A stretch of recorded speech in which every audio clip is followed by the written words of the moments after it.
ta mo ki o fa ko te fa ma fola fa ton ku ni pe mi he frelo tu sanga to Mikaela me la paha ko ta fu ni nga hi frelo tu fa historia e fonua pe ai ka inga tai ko fa ko to ha honi ai fa ma fola fa ton ku ni me he fa nga lotu sanga to Mikaela pe me la paha ai ko e hingo ai o apini api kakato ko no tu ai ai fale lo sanga to Mikaeli ai ko mo nga one ai ko mo nga one ai hingo o ko nga apini ai tu ai fale lo tu sanga to Mikaeli hoko to tonu i he ahoni ai ta ufa ngo fulumahiwa ta ufa ngo fulumahiwa o he ako angani.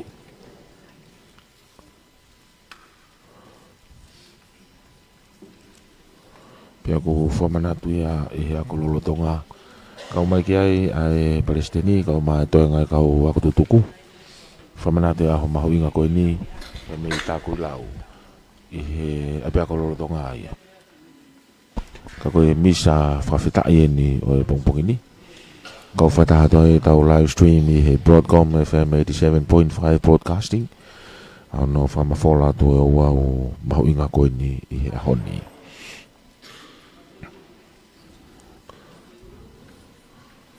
Koe tala noa nou ki he ako angani. Ko pāterisi o whinau, koe anane foto e ako angani tau tāhiwa fitu ni ma. I he area koe ni o e ko mounga one aina ia Saint Paul pia toki whakalaka ima iai ai ako anga o hoko koe korisi i he lorotongani koe ako angani foki na e whatua whakakaukau ko hia koe mamao ai whetukutuku ma whewhanonga aki ai whanau ako katolika ki Saint John pepe foki Saint Mary ki Kolo pe koe korisi a pou ia i he loto toani. Au iai koe whakaukau ia kena o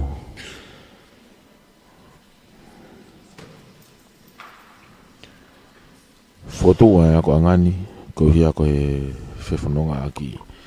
Hangi koe aku tau wakai ki ai i he lorotongani.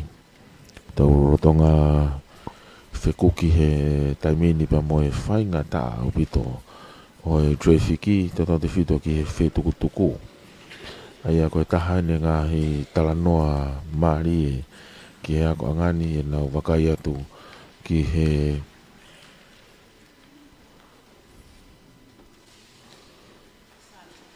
wakai atu koe ki he whemoe ki nā trafiki. Pea kōsi kauwha ki he paloparema kua fu mā olunga apito ia i he whonua. Ka koe whakaukau i he tautahiwa whitu ni mā ai pisope pāterisi o whinau ke foto ako anga tā kui lau kua koloa ia i ngai loto whare o siasi katolika loma i he wahenga hahake pia i he whakaukau mamao mo e whakaputopoto koe ni tawala whamo ni ia i he ngahi ahoni ai mahu inga ki i ai pia ako anga i he wahenga hahake i he wahe hahake ia pia mai whanau ako katolika Roma pia i hene piheo ki ai whiwhia ke taltani lelei taltani whiwhia ai kau kuristutuko no kato katoa pe mo whakamalola i whoki e pure ako lolotonga i he korisi tā kui lau pepe whoke kau ngā wea no katoa pe kau ki ai Palestini pe mo kau mautunga ko tā pia kuristutuku e nao loto whi maari po nao whiwhia ke toko ni ia pe mo whapaanga e whamawholani ke au take toa ke ngahi loto whare ke i he otongani ka maa he ot murina whoki pe a koe whamawhola whaton koe ni e te waki koe ia koe misa whakawhetai Pea hene pe he tali fia ki motolo ke whaelot sanga to Mikaele. E misa whamana te tau whahiva o e ako anga korisi tā kui lau tau wafe wafa. I hene pe he tau kau whatahatua i pe moe e tau Broadcom FM 87.5 podcasting i he whamafola atu. Pe moe tali lei tali fia ki motolo no ka toa pe e ngahi tapa ke he o e whonua pia moe o tongani hono katoa kai tau te whito ni ka te motolo kau si kau koristu tuku me ot murina tau inasi whataha i he aho pia mono ngahi koloa me he tau taha hiwa whitu ni mawa umai ki he ahoni tai hono ngahi talanoa merie e hoko atu ia he ahoni koe ahoni whahoko ai koe pia whakailongai koe aho ni o e ako tau whango fulu mahiwa o e korista kui lau pia hene pehe koe ngai polokalama e aho ni kamatang pehe a e ua umisa whawhitai pe mehe whare lotu sanga to Mikaele pe mehe api ko mounga o ne i labaha pia ka lava ia te tau hoko tau pehe mo ngai katoanga i he whawhiawhia ka maa ngahi hala ke mo ngai whailonga i ki nau tolu na nau ako he ako angani i he ahoni ka ua rewa ko lava ka kate ngai whatongia o ahoni pero pehe ai whakamalo atu i he pure ako lolo tonga ka ma te ngā kau whai ako me kau ngā ue o e korisi tā kui lau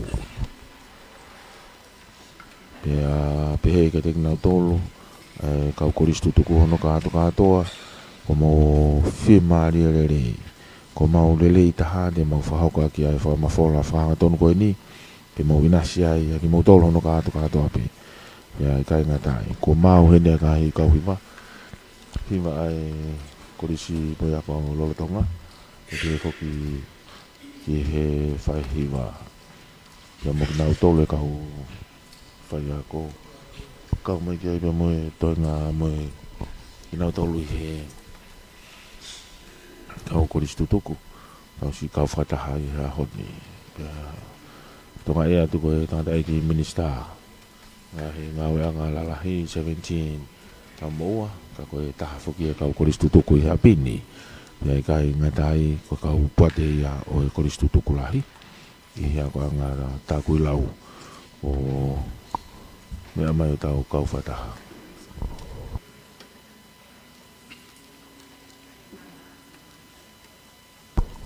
aho whawhiawhia ni pa koe aho whakakoloa.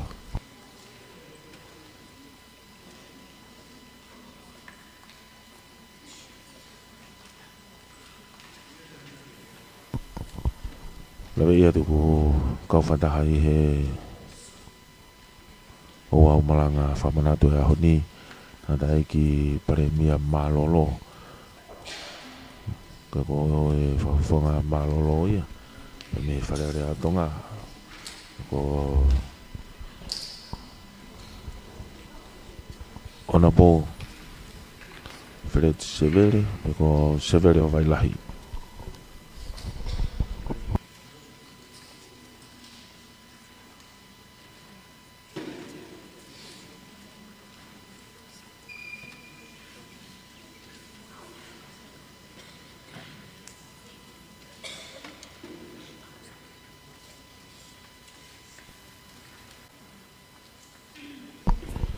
kau whataha i he pungpungini ai whelela ka koe pura ako malolo i e korisi tā kui lau lawe e pe koe tangata ai ki eni mei muri mo tolu koe kau korisi tutuku mo wakai mai ki he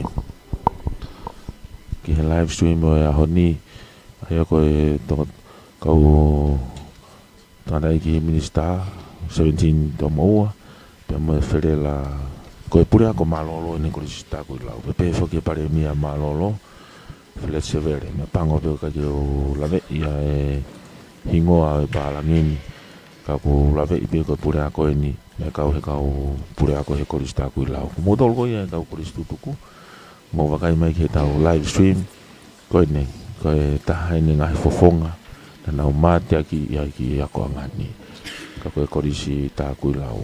O kai whike ngahi manat mili te nau hoka moia i he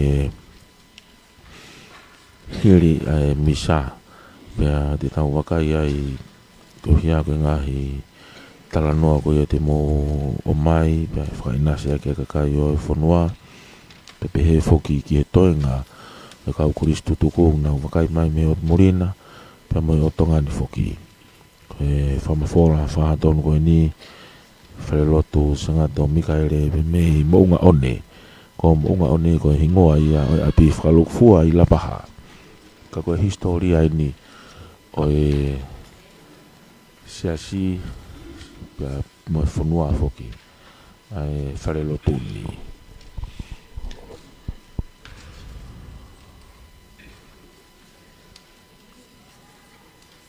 okay whaka he whiwhia lahi ki kei whamalo ia pure ako lolotonga e korisi pe ki kau ngā ue mokina tole kau kohu e ki korisi tutuku ko ia ke whenga ke au taki atu ki he ngā helot whare he o tongani kawai na tolu me he o morina mau mario mai kau whanonga te waki ai misa whawhitai o e ahoni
kamataanga o e misa whawhitai ia tau whahewa korista koe lau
Tawanga whiating mau tolu ai eiki.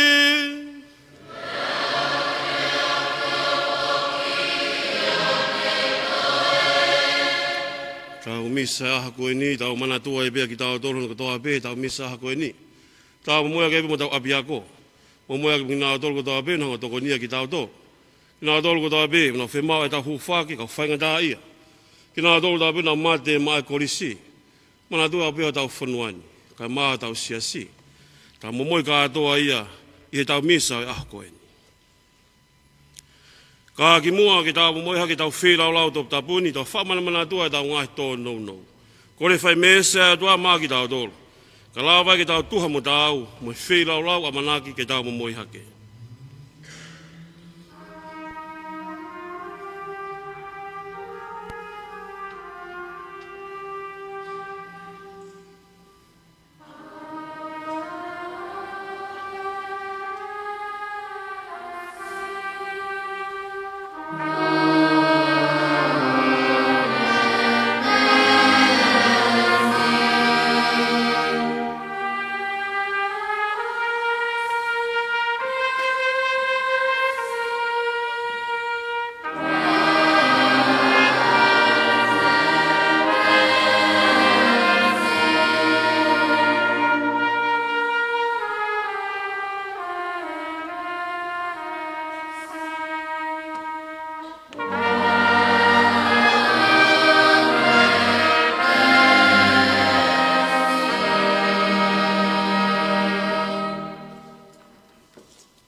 Mafi, one whakamulmule tau ngā hengara. E anu taki pia ki tau tolke maui tau e ngata.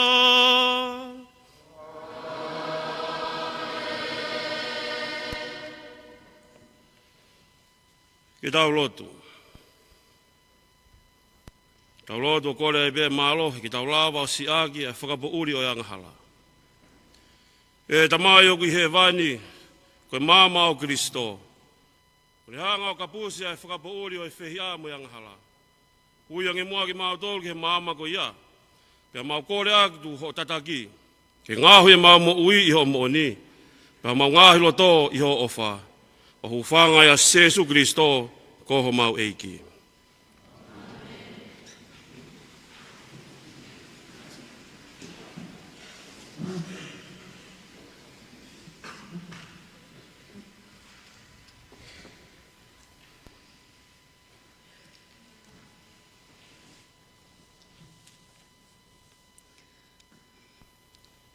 Koe whalafola, tohi a palofita ko a mosi. Whanongo ki e whalafolani ai otua, aia kune whalafola aki kia te ki mōtolu e whanau a Israeli. Ki e kau no whaanga ko toa pē na aku omi me whanua ko ispite o pehe. Ko ki mōtolu pē ko au ilo ai whahinga ko toa pē o mamani. Ko ia, te tautea a ki mōtolu, ko uhi ko mōwangahia ko toa pē. E wha a ewa toko ua, ka i kai tena whiofofani pē. E ngungulu halaione i e wau a kau, oku i kai ha me a kai. E tangi halaione oku mui ono ana, e i kai tene mo ua ha mea. E mo ua ha manupuna e whonua oku i kai tau helei. E tō a tau hele me whonua, oku i kai he eki ke tōki ai ha me asii e taha. E iwi ai mea lea i e kolo, ka i kai mana wahe ai kakai. E hoko a kovi ke kolo, ka oku kai whaia e otua. Koe mo oni e kai whai ha mea e eiki koe otua. Ka e tai whakahāia ke ne kau tā mai o eiki, koe kau walo fita. Kua ngungulu a laione, ko hai e i kai mana wahe. Kua wholofola a eiki koe otua, ko hai e i kai kikite. Kua furihi ho maundi ihi, hange na e furihi e otua a Sodoma mo Gomora. Pea nā nau hange ko potu iafi, ko hamusi me he vela. Kana i kai te mautafoki kia te au, o ku pehe e otua. Ko ia, e pehepe a e ku whai kia te koe e Isileri, pea koe uhi te whai eni kia te koe. Teu ke wheiloaki mo otua e Israeli. Ko e whalawhala tonu ia ai eiki.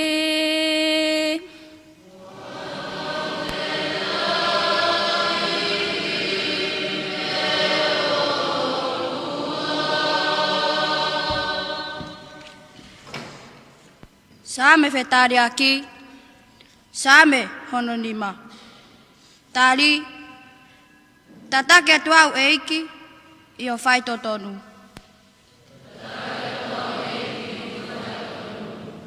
O i kai koha o tua, ai a Fiona, o marako ki e kovi, pea o i kai ke whakawhei hakakai a ngahara, koe ka wafungi, he i kai ke nau matatari, ke nau tuu i o awhio anga.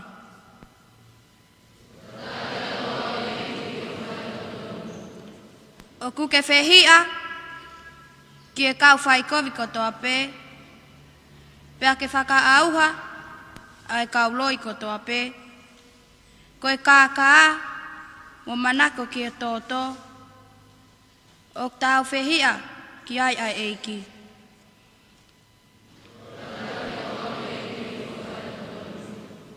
Ka ko au, koe uhi, koe lahi whauwhaua ho o wha. O kua o mau, whainga maalie ki o whare. Pea o kua o atolasio ki o whare. Mo whonu i apasia.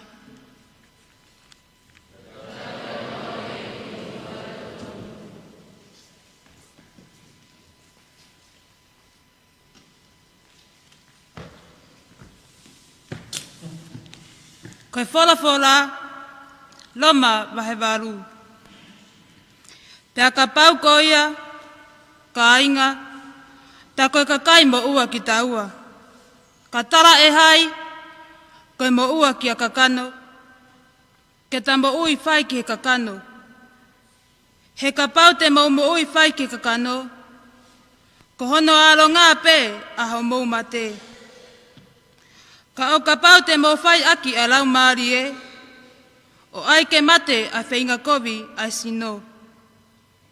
Te mo ui, he ilonga ki nau toru o tāki e kina e lau maari e, o otua, ko ki nau toru ai ngahi whoha ai otua. He tara e hai, na mau mau halau maari e a ngā pōpura, ke mo whaki ai ki he manawahe. Kana mo mau a lau maari e a ngā whakatamauhi. Pea i he tau ia te ia, o tau karanga, a pāta mai, koe lau maari e, o kune kau ngā whakamooni, e ia moho tau lau maari e, o pehe. Koe whanau ai o tua a ki tau toru, pea ka pau koe whanau, ta koe ngahi ea whoki. Koe ngahi ea o tua, pea kau ngā ea mo Kiristo. O ka paua, o tau kau ngā mamahi mo ia, ka tau kau ngā hake a ki whoki mo ia. Koe whawharatanu ia eiki.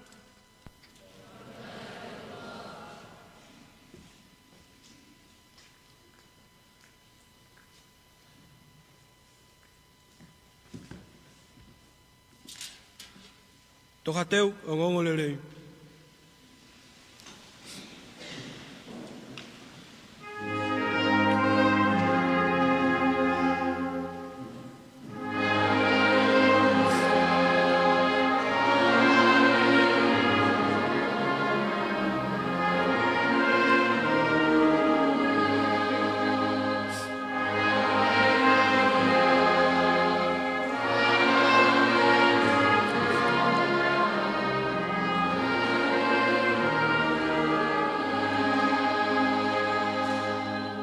O kuna whaaktari o kula maari e, ki eiki, o ko whlala kene wholofola.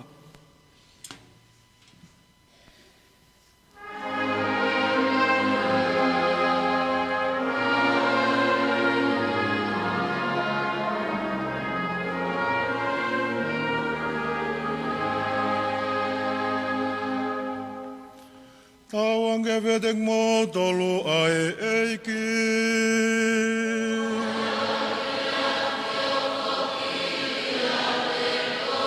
Oe kongain me ongong lele i tapu tapu yono toye matiu.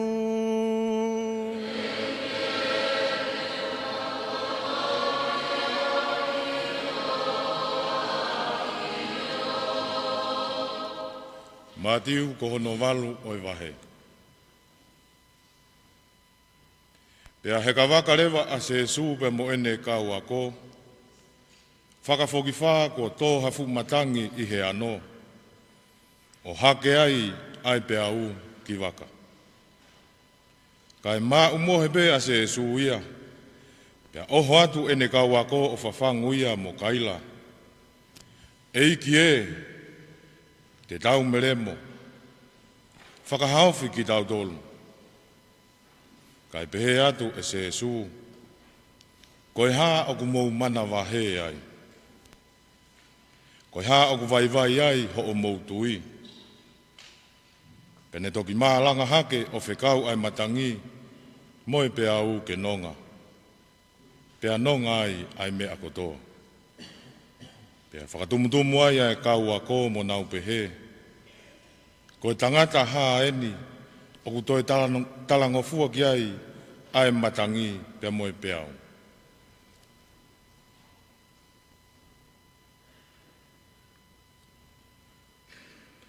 Koe ongong lele tonu ia oe eiki.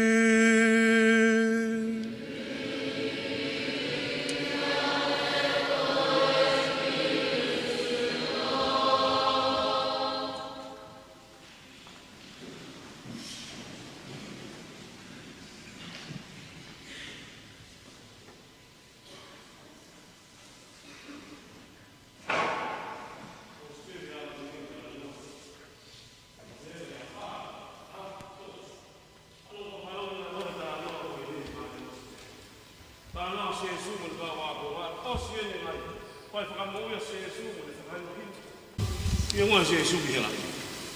A māleo na tāna wai ka kosperi na tāna wai ka tāna. Awa se su heka ki waka. Māleo se su na tupaka se su e whamuri tufu. Tau sua le aleo se su heka ki waka. Alato le ka wā kumamu ka kosporo ka kama tau tai nau. Eo ngā skiro na tola ta.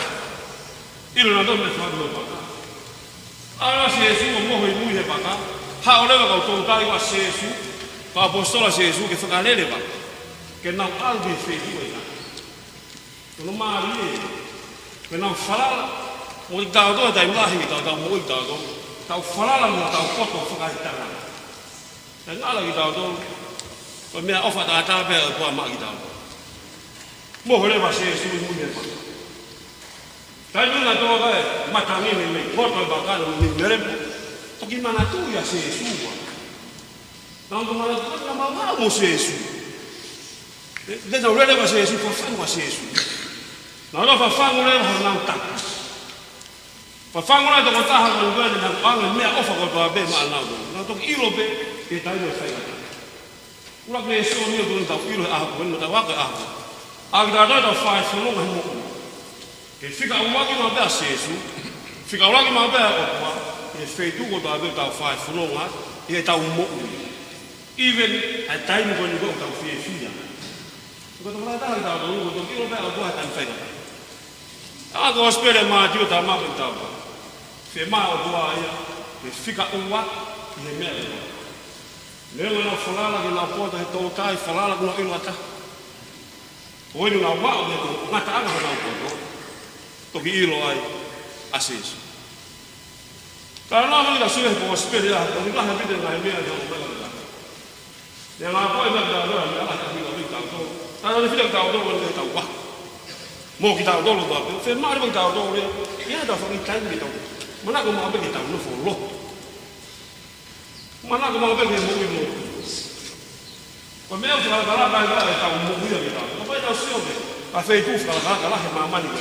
O ko kau la ya be ko be foundation.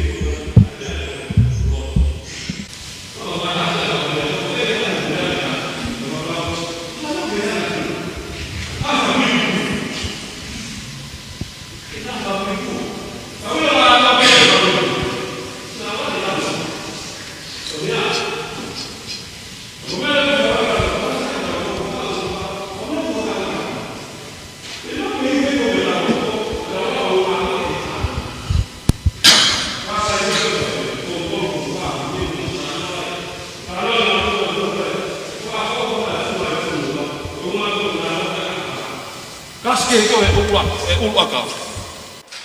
Peka pada ko do ngai na tula ulu akau, lau ko ngai akau, o na hanga ka to be ki helang. Fatongia wa be la tolu. O na receive, reflect, ya na ki. Me la heto. O na receive sunlight, ela a, welo ela a. O na receive nga me ke ko to abegi. Ko lan mata o te fe ma ke reflect. Ko ma da suega lan ya ko lan mata. He na reflect ala no mata. Pa na ngare ma ki. No hanga le ba ba he me ka ta do, ai e ka ma na vai. E ke tau kai. Pa fanga mo man. Ko na tu la ko kita o to Eucaristia. O da do do be katolika mo to be, mo Cristiano do be. O do do ni ta ma u nga to lu. Ke ta receive by grace ta me o tu. Kala asia o. Me a o fa o. Ta nga receive mo ui ko ta be ta. Pa fe ma o le ba ke ha ki tu.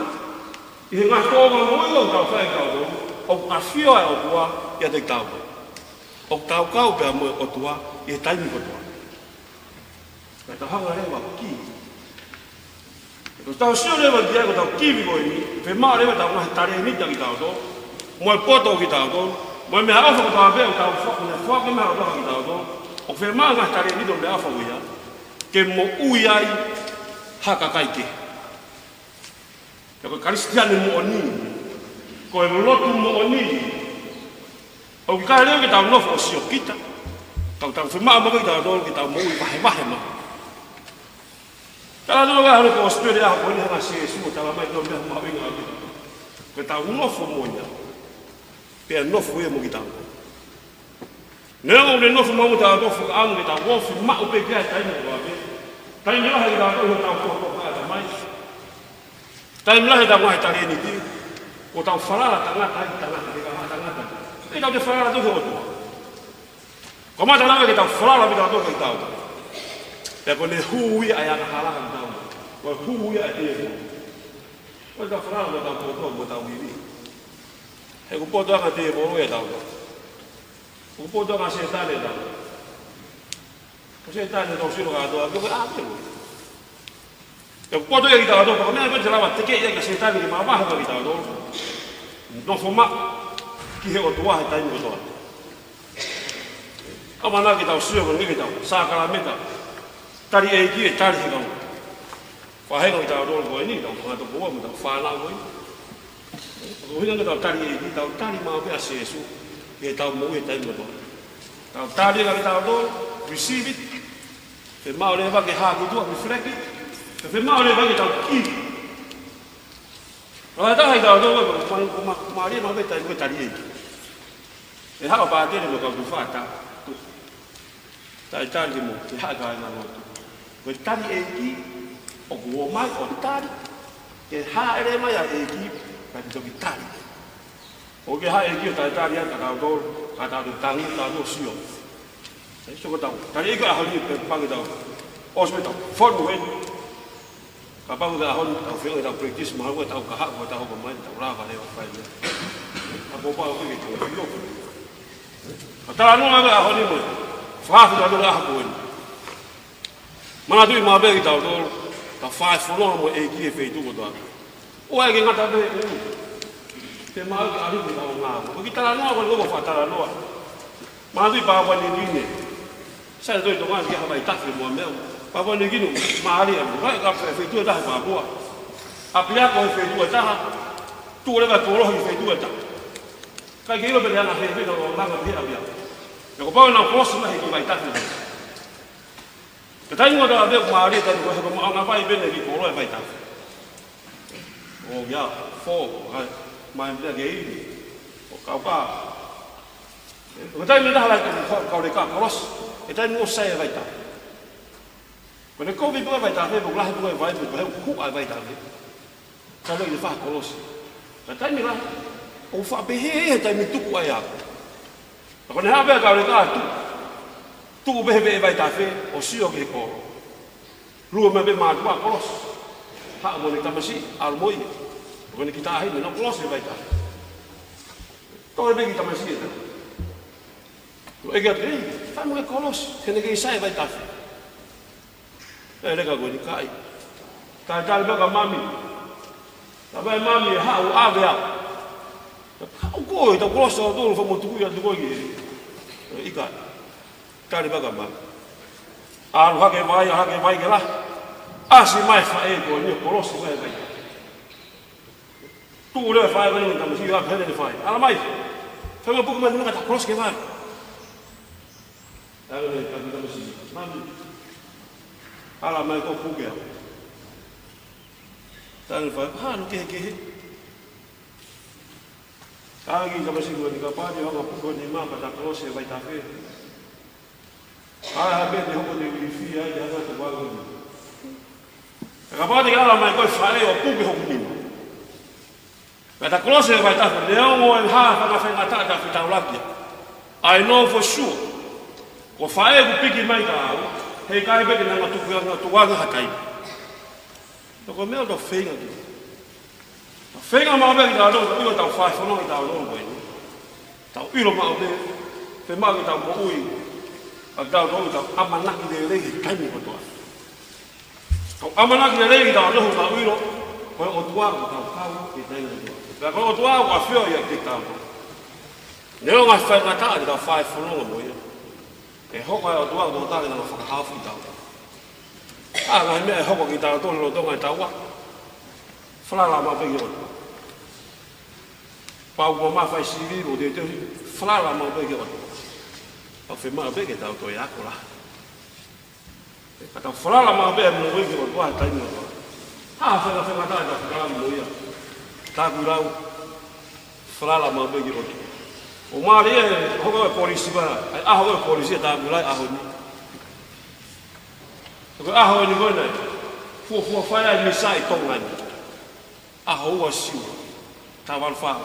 Fua misa koe, ai katolika i tonga ni ne whae aho. E kātoa ngā bima katolika aho. Ko fua misa nei whae i tonga ni, ne whae aho. Hoko ai aho tāku ia. Tau monu ia, tau fia. O tolu le vai tau tolu tau tau manate na mea e meria ka toko e ni. O tolu le vai. E tau mo ui aki ma wai pe ai lo. Ka tau hanga hufikina tau mātua. Mo tau kau whaia. Ai mātua hufikina tau apiako. Hufaki e tau whaia. Hufaki. Pea mo tau whaia.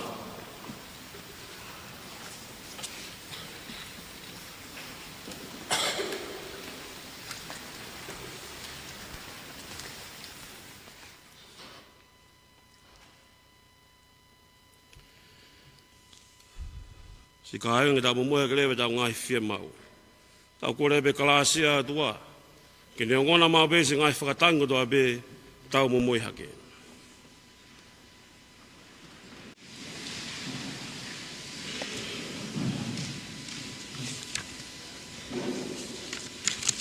Ke tau whekina, a ki tau tolu whanau ako.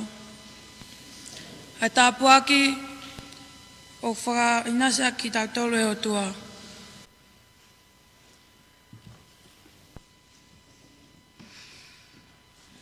Ai kia, tali mai mua e mau koleni.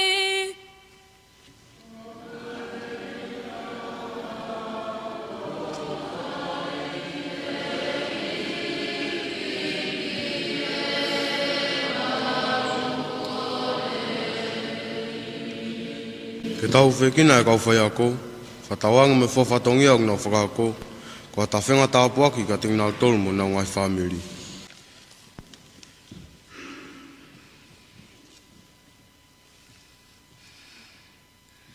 Ai kia, tali mai mua e mau koleni.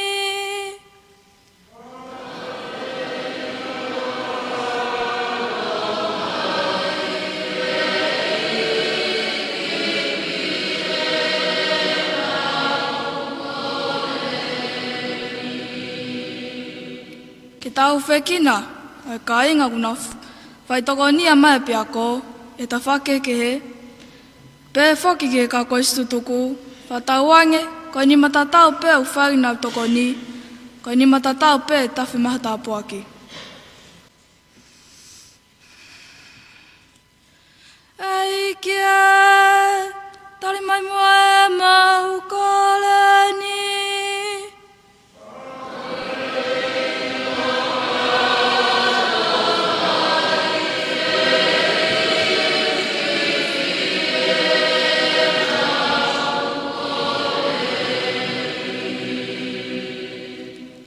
Oku mau manatua ki nau tolu, ko toa pēna nau lalanga, mai ai apea koni, me kamataanga, e mau inasi. Ai i he loro tongani. Whakatawange, mo i visione, na nau whakahoko.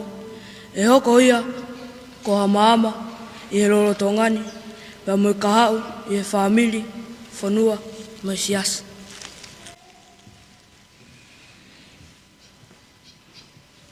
Ei kia, tali mai mua e mau koleni.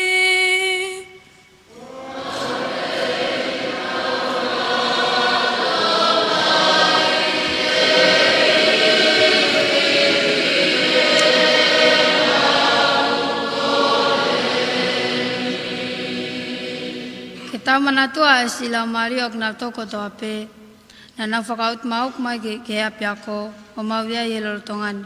Whakatawange ke nau inasi e puleanga whakahewani.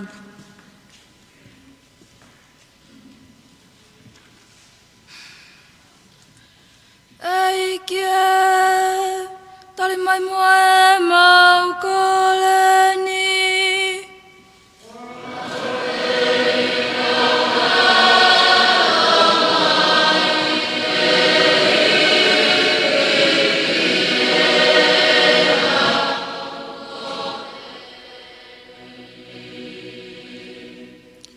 Ka moya ke beo tau pule angani, ka maafo ko tau whanuan, tau wabi ako, tau ngai family, ka korisu tōku ma PDA, nā tōna toko nia ki tau tōlu, ma kau whainga tā ia ka tō abe, tau kore e behu whake tau whae ko Maria. Sio tō whae Maria, o ke mou he kalasia, te koe e iki, o nia koe e whine fua be, o ke whae tāpu e kina e fua mana wāku Sesu, sangata Maria, whae au tua. Ke hufia mau tōlang hala ya honi, me afu mau mate anu. Kau kore ka atoa ngai me anu whanga Jesu Kristo ko alo, ka ko mau whakamui.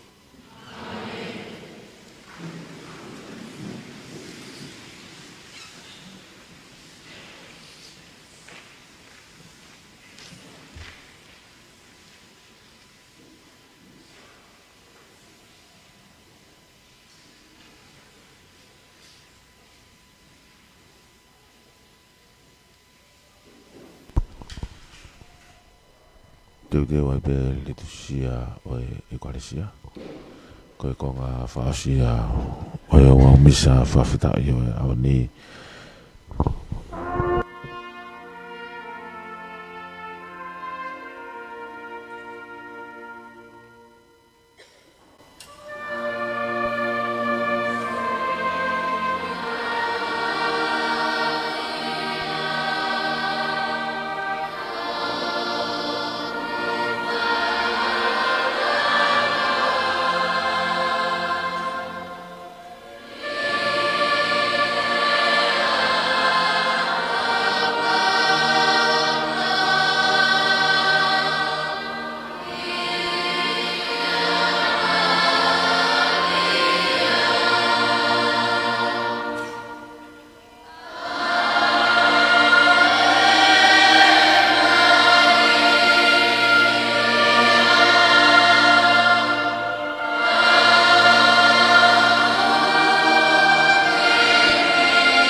E ke ko to ko e funi ve sini ba do fai ta be na ma me wai ne ko ma mo he ke ni ga Fiona.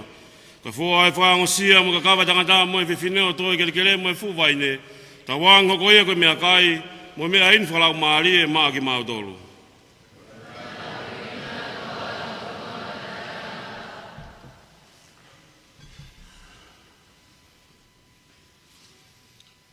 E ke fu ma fai hala.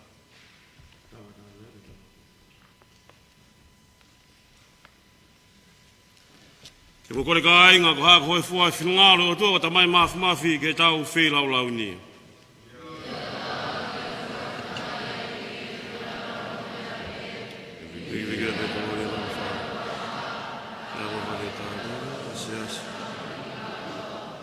E tau lotu. E ki o tua ngai sākala me tā. O ke whake mai ka te ke mātol ho kalasia. Ta wangu ke ukarisia koe ni. E whai toko ni ai bea ke mātol ke mau whai toko nunga. E tau hi atu ke Fiona. O whanga ia Jesu Christo. Koho mau eiki. Ta wangu ia whia te mātolo ai eiki.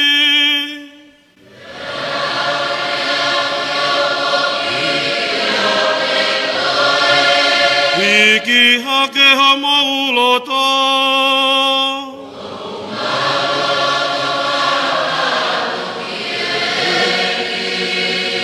Feta ufeia ha whakawheta i ki he eiki ko ha tau atua.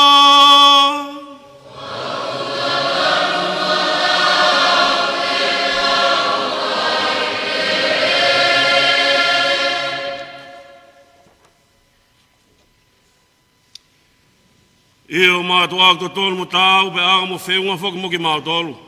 Ke mau hanga whae me whei tuku tā pō māmania whakawhetai ki a Fiona ta mai maani oni. Tuunga lo whena ko Jesu Christo.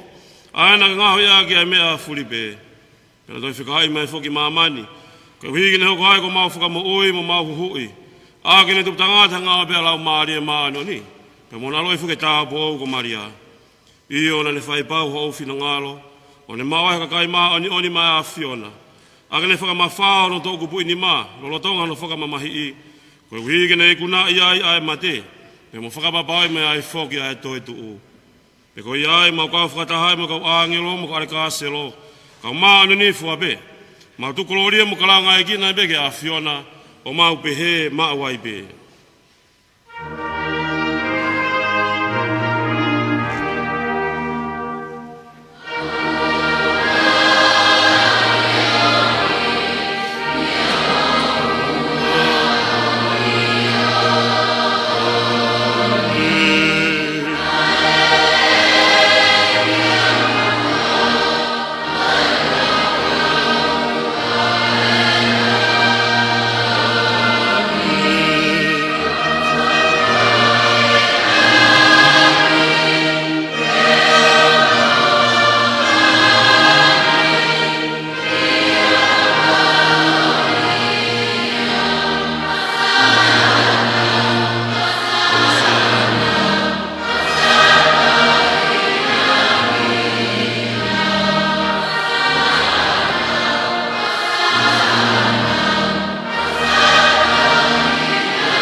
E kie ko koe bea e whungani maanio ni, pe ko koe bea whukai tupuanga e maanio ni fuape.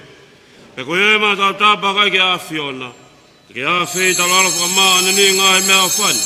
Maki bea iwi o lau maari e maanio ni. Koe hui ka koe sino. Pe mai tāta ama o eiko Jesu Christo. Pe koe mea tokani whalau maari e whoki maaki mautolu. I amanaki ke ne tukuange e ia ki he pekia. Toa e maa ne whawheta. Ne paki, tu whaki ne kā wāko ngā mani pehe. Mō tō eni, pa mō kai kātoa ai, ko hoku sino eni, ai e tukuange koe uhi ko ki mautolu.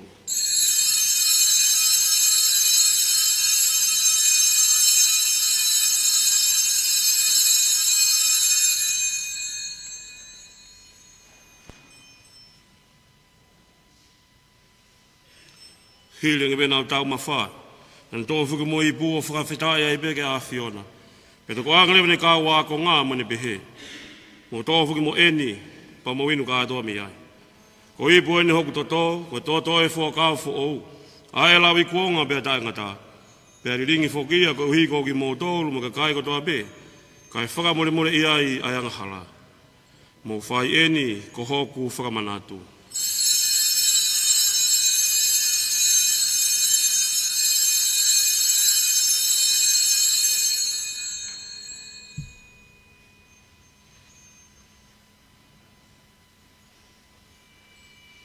Koe misi teli eni o e tui.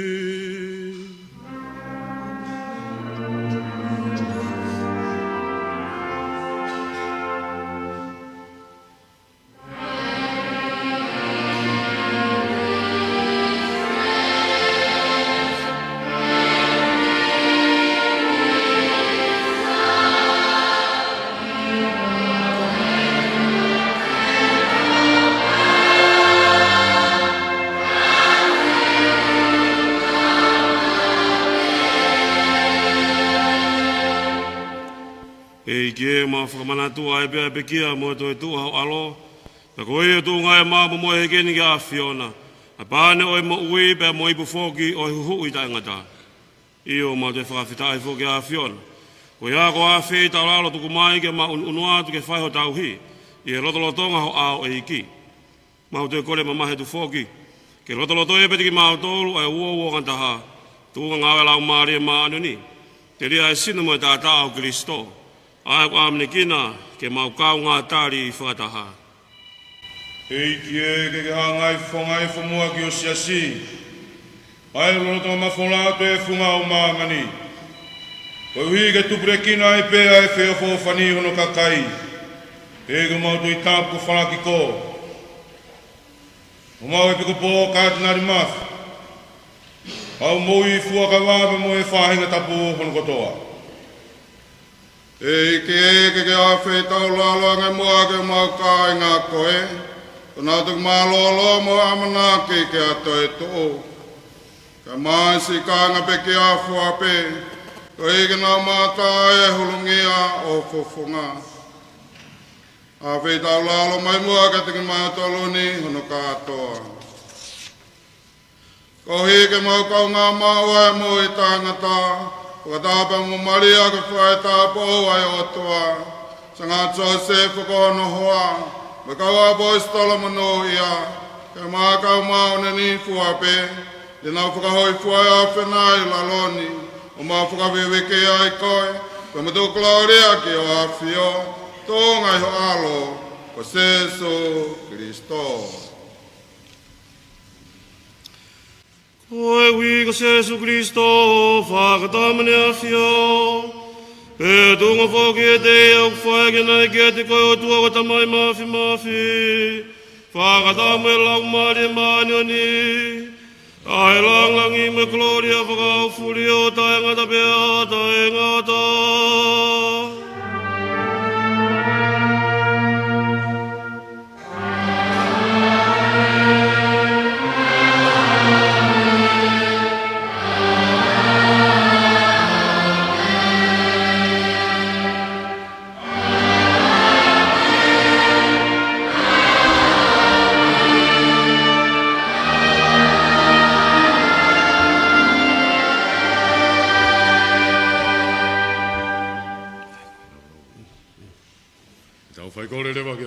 tamai.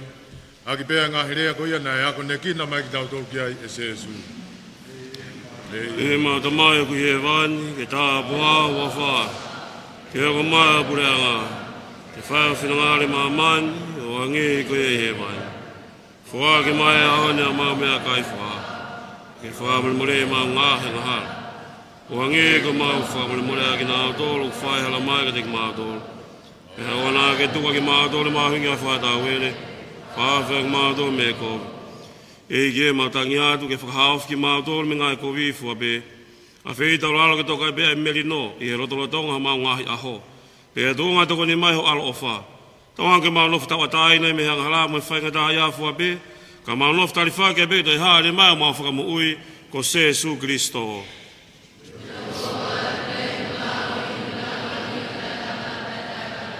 E ki Jesu Kristo nā ki wholawholang ka apostolo pehe.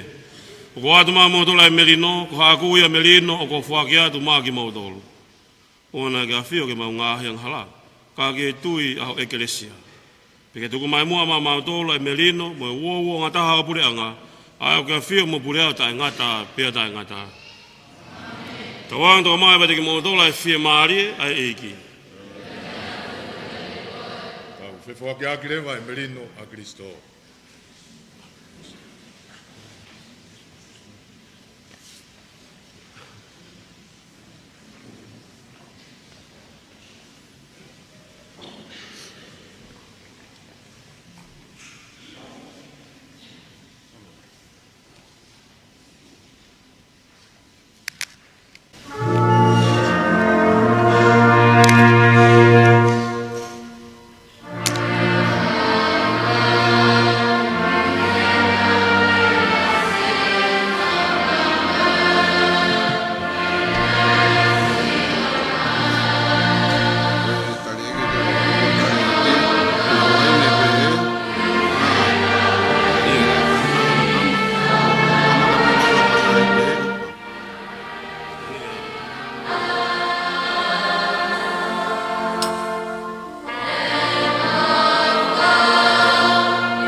Koe nia kena tua nge fuau awe ai angahara mamani. Monu ia ki tau tolu o whakawhei ke kātoanga alo oi otua. Iwe tau ki ale mea katea. Whola mai be, e moi au ki ala maa.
Lolotong hani.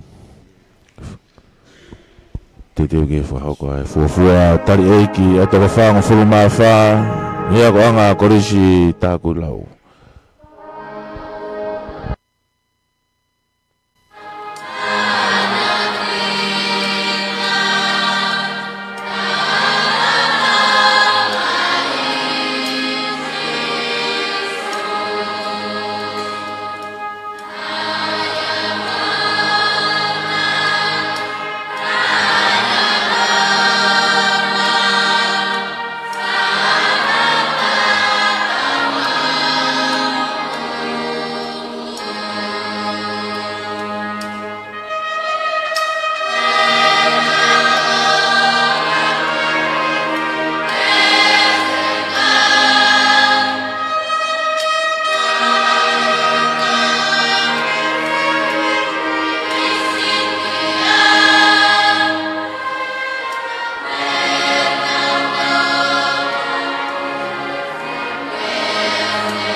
lava kakata ia sia kalameta eukaresia toko fangu fulumafa i whanau a koko nau fuafua tari eiki pe foke to ngā mātua atau whanau na tole kau koristu tuku ka mā na tolo nau te fua i he wharelotu sanga to Mikaele ke whamanatua tau whangu fulumahi wa korisi tā kui lau a ho whakoloa ni a whawhiawhia o ulo lele mai ala a o mea mawhana api ko mo unga o nei la paha kai ngata ai mo tau whamafola whahatonu me he Broadcom FM 87.5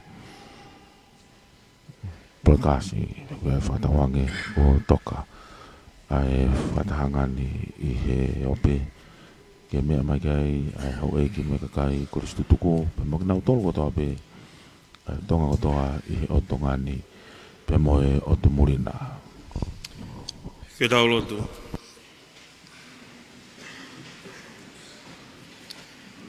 E la tamai tau ang masa kalameta ko mga toki tarini. Ke no foia e bea fiona te ki mga tolu, ta taki mo malu e bea ki mga tolu.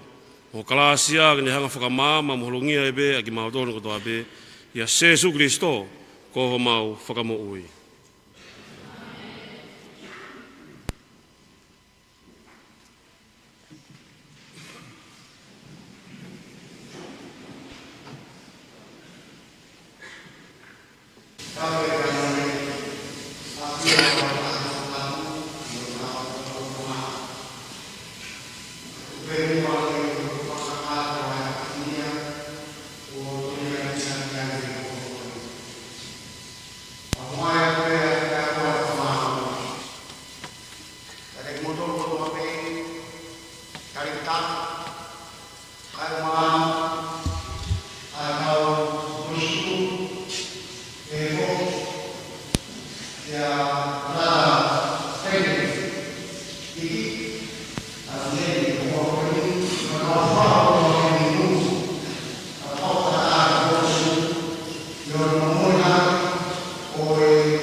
I ono hiki ake o e whilaulau o e pongpong koin. Ka koutui ko e o wau mahu inga taha pēni o e aho. Tau kau whakataha mai ki hai. Ko e o whamalo at. I he whatongia ko toa pē ko lava. I he hoa koini. Ko e kore. Ka hirien. Tu tai whakawhalangi. I he taimi. Taha wā ni menima. Pea kamatarewa e kau polokalama hono wā. I e hoko to tonu ai taha i e korista kui lau. Whakawhi atu. Te tau tolu kotoa peu tau i hen. Tau te whito ke kau whaiwhikau, kau pātere. Ko e tau taimien mo e tau polo kalama ho ata. Te tau iai i korista kui lau o smau. Iai ha tala whatongia ko tala ki tua. Revere wa maranga kau tatau atu. Malo.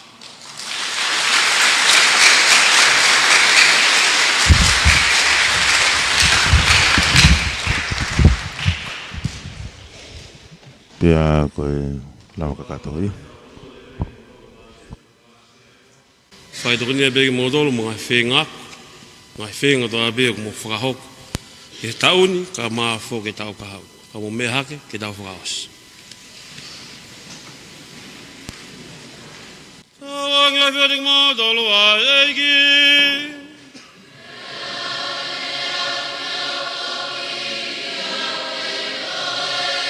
Tawang ei fumatek matale tapoka tua mafi ko e tamai mai alo mo e lau mare ma oni.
kakato ia ai wa misa fa feta ia a ho ta fa ngfulu mahi vai ia kurisi ta kulau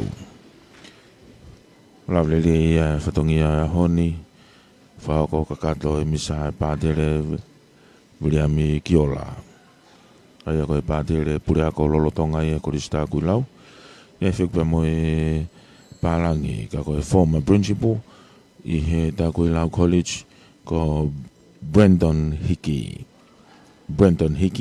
mau kau fatahatu I he o au e pongpong ini pe ki he tata ki pare mia malolo ona Paul severe o vai lahi kau mai pa mo tata ki minista ka ko Kristo tukuia 17 tau moa pe he foki ke toenga o e whana ua ko I he ni pa mo e toko ni pure ako I korista kulau ko lori sio kata. Ia fek mo whapapalahi ai polkalama mo e owa umisa honi ki he ongo pure ako kuna mama o atu Stani Paulo pe fek sister Christina. Kako e ako anga aini ko sia honi ano whaango fulma iwa tau. Ko e tala e ko mai te tau toki hoko atu he korista kulau. Pe mo e whawhiawhia pe peki ngai hoa ilo whailonga I tau whaango fulmahi wa korisi. Mau tatawa tu he me he wharelotu sangato Mikaele. Te tau to e whailoa ki I hoko tonu ai taha pe ofiki ai. I he korisi tā kui lau pe mo e konga ua polokalama e honi. Whamalo lahi ko kau hoa ngā ue. Ki a tupo urea. Hono toka ngai o e leo. Pe mo e ke ngahi ata. Ko o mia me hongo faita filia paia ka pe ki a Webster Lea Junior me he misa mo ka toanga la yo honi ko au friso no fina no fo fatawang be ko au lele ya to fa ma folani ke te mo tol ko ta be mo me mai te tau to ko atu I hoko to tonu ai taha ki mu ai I he a honi pe mo yo wa fa me ite mo ka toanga ke korisi ta ku lau ia malo apito